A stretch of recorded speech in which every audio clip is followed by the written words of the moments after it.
Welcome back, everyone. I want to speak a little bit about boredom. This feeling of groundlessness, I suppose. I think when I'm bored, it does feel as though there is no deep sense of direction in my life, and nothing around me seems all that exciting or satisfying or even interesting. I did make a video a while back about boredom, and as I sort of started to diagnose how boredom manifests itself in our sort of modern environment of hyperstimulation. And I'm going to continue in today's video to develop on some of those themes, develop on our relationship to stimulation, the way in which our environment contributes to this sort of deep existential boredom, perhaps. I think a lot of the existential boredom, I don't know why I keep saying boredism, I think it's because I'm slightly tired at the moment. But a lot of our existential boredom stems from a deep lack of meaning that many people experience in their life. I think a lot of people feel quietly suffocated, economically speaking, and they feel like they're in situations which they do not really want to be in, but because of the economic necessity of paying bills and paying for food and paying for shelter, they are forced to be in this cycle of perpetual work, and work especially that drains them of energy, and in their free time they do not have the energy to dedicate towards their passion projects and the things that really give them meaning in life. In their free time, they want to numb themselves out. They want to sedate themselves with entertainment or just sleep, And I think a lot of people live this life of quiet desperation. And they have a faint sort of ambition of breaking out of this. But in this sort of world, the only liberation comes through money. And I've spoken about money a few times, many times perhaps, on this sort of channel.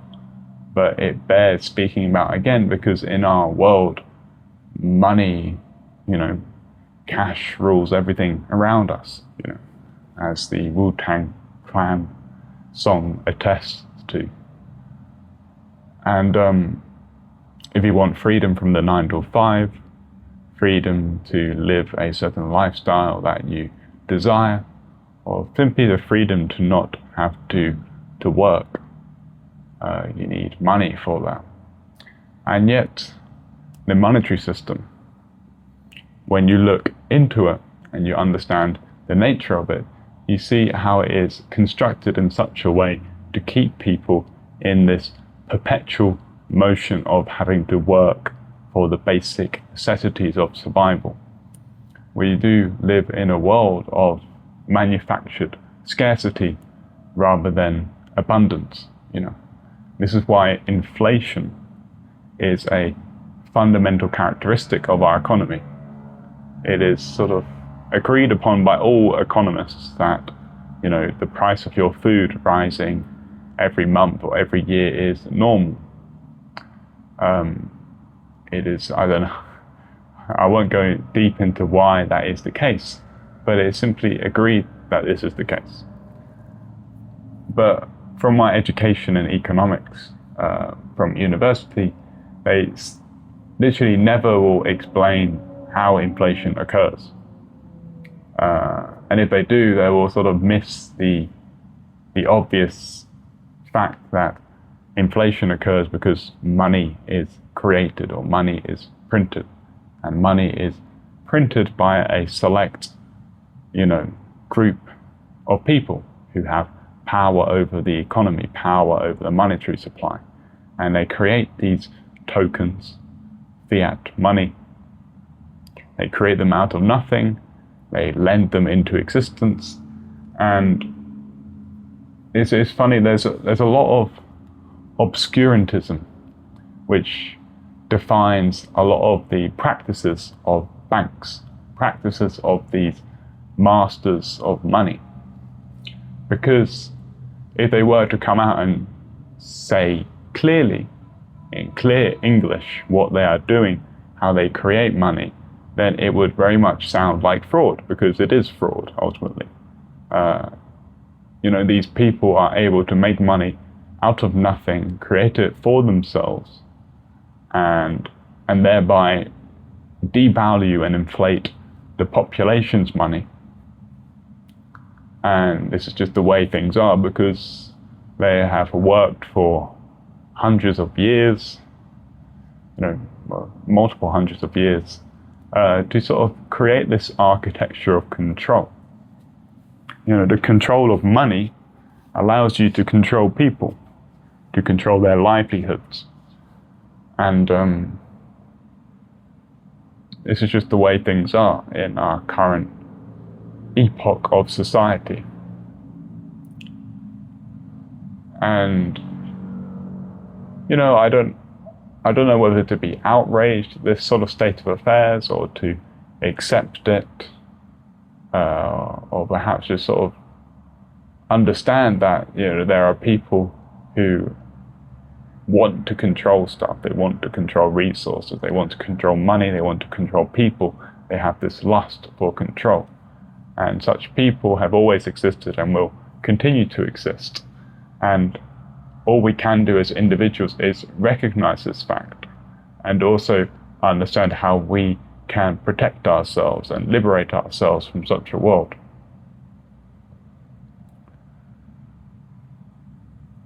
One thing I've been sort of coming to terms with is this sort of economic side of things, this necessity of making money.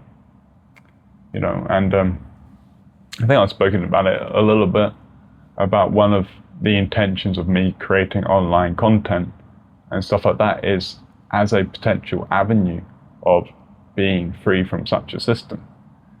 Being able to monetize this. Now, I've been sort of not successful in that regard, obviously. I have made a tiny bit of money from it, and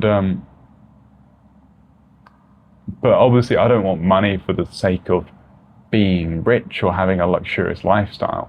My understanding of money is very much as a token of freedom, as a token to spend your time doing things that you find truly enlivening. If I had all this money, I would go and live in a woods somewhere in deep nature and spend my time reading or doing this or that thing or learning this or that skill. Money buys you free time ultimately. And of course this raises the question, like, how do you make money? And what can I say on that? Because I've not made money myself, so how can I teach people about something that I've not done myself? I understand a bit about the economy as a young dude. I understand a little bit about cryptocurrencies and Bitcoin and whatnot like that, which Bitcoin ironically has been crashing recently, which, people who do not fully understand Bitcoin will panic about that and be like, oh, it's going to go to zero. But if you understand the nature of market cycles and these waves of euphoria and depression, which defines the price movement, you'll understand that this is just one of them things. I remember, a few months ago, I was very much interested. I went down this little binge of studying the psychology of markets, particularly price charts, and understanding what does it represent about this sort of, when a price moves and creates a certain graph. It's like a Rorschach test, kind of. Sort of analyzing it like a psychologist, like understanding these bubbles of euphoria, and then they come back down, and you have these bubbles of depression, and they oscillate and whatnot. And one thing I found when I was studying these sort of price charts is that they form very much a fractal kind of structure. Like when you zoom in at like a 1 hour chart, it will tend to sort of embody and represent the same sort of patterns when you look at like a day chart or a month chart, perhaps even a year chart. And I found this interesting as the study of these patterns. And yeah, it's just a slight detour and stuff, but yeah, I think that's what I would do, you know, if I had all the free time in the world. You know, luckily, like with the job that I work, it does grant me the ability to, you know, listen to podcasts or listen to books whilst I'm working and stuff like that. So I can still do that whilst I'm working, which is quite nice, actually. You know, I wouldn't want a kind of job which demands my full focus and it's something that I'm not really that passionate about, you know. But still, regardless, like, I think anyone working a job, they want the freedom to retire from that job, and so they're trying to figure out how to win this game of life, which feels as though it's rigged against you from the moment you're born, by funneling into the education system and funneling you into debt servitude, whether it's by you're getting a mortgage or you're getting a higher education student loan. And then when they get you with the debt, you know, that creates this sort of energetical stranglehold, and you feel like you have to pay it off and stuff like that. You have to pay off this debt that these bankers in Davos can create out of nothing because they hold the little spindle next to the money printer. But yeah, I remember ages ago I did make a little podcast project called the Money Mystic Podcast, which I uploaded a little bit. I made that when I was going down a deep Bitcoin and central banking rabbit hole where I was sort of deeply immersed in these sort of topics, and I wanted to create some videos to educate people a bit about them. I found myself sort of, I wouldn't say falling back into that rabbit hole, but just sort of falling back into curiosity about these sorts of things. Particularly when I started my new job, and then I started sort of thinking about money more, not just in a sort of materialist way, but also in a spiritual kind of way. And you know, I think it's sort of bias of many people in spiritual conversations to look down on any kind of discussions of money. But when you look down on such conversations, you're sort of looking down on 99% of humanity who have to work for money and they need money for their survival. And you're looking down and ignoring almost the architecture of the monetary system and how it sort of paradoxically provides freedom, but also keeps people in slavery. You know, what would an equitable monetary system look like? I don't know exactly. Maybe humans are just so tormented with this lust for material stuff, this greed. There'll always be people who have a lot and people who have few. But I don't know, I'm just rambling at this point. Yeah, I think I'll leave that at that.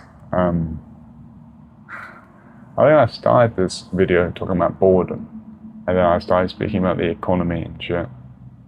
But anyways, I'll leave it at that. Goodbye everyone, and adios.